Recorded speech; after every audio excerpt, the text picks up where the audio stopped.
Welcome to Winning Hearts and Minds Educational Leadership Podcast. I'm your host, Dionne Jude. Today we're delving into a topic that lies at the very heart of what I believe about education, nurturing the moral development of our students. We'll explore how we can guide young people, not just to be knowledgeable, but to be wise, compassionate, and principled individuals.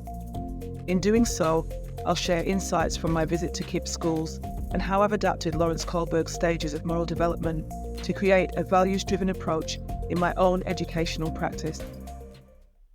Moral development is crucial in shaping well-rounded individuals who contribute positively to society. While academic achievement is often emphasised in our schools, the development of character is equally, if not more, important.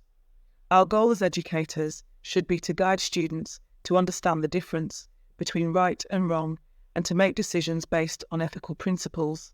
This is not just about compliance, but about cultivating a sense of integrity that drives their actions, both inside and outside the classroom. In 2011, I had the opportunity to visit a KIPP, Knowledge is Power programme school, known for their motto, work hard, be nice. KIPP schools place a strong emphasis on character development alongside academic achievement. The culture within these schools is underpinned by a clear set of values that guide student behaviour and decision-making. During my visit, I was struck by the way these values were not just posted on walls, but lived and breathed by the students and staff alike. The students were not just being told to be nice or work hard, they were being taught why these values matter, how they contribute to personal growth, and how they shape the community. It was this holistic approach that inspired me to develop a values in action strategy in my own school. Lawrence Kohlberg, a renowned psychologist, developed a theory of moral development that describes how people progress through different stages of moral reasoning. His work is foundational in understanding how individuals come to understand ethics and morality. He explains how people learn to make good decisions about what's right and wrong. He says there are 3 levels. Pre-conventional level. At this stage, people make decisions based on what's best for them personally. They might follow rules just to avoid getting into trouble or to get a reward. Conventional level. Here, people start to follow rules because they want to fit in and be seen as good by others. They care about what people think and want to follow the rules to keep everyone happy. Post-conventional level. At this stage, people make decisions based on their own principles and beliefs about what's right, even if it means going against the rules or what others expect. They do the right thing because they believe it's the right thing to do, no matter what.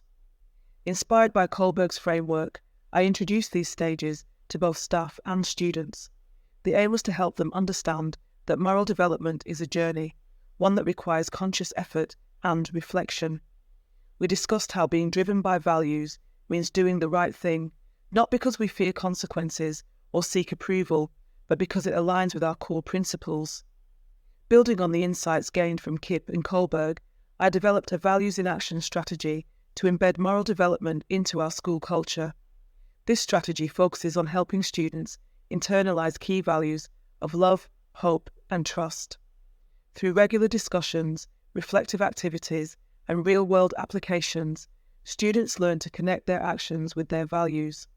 Teaching students about moral development and values is not just an academic exercise, it's about preparing them for life. As educators, our role is to provide them with the tools they need to navigate complex moral landscapes and to make decisions that are not only right for them, but also beneficial to others.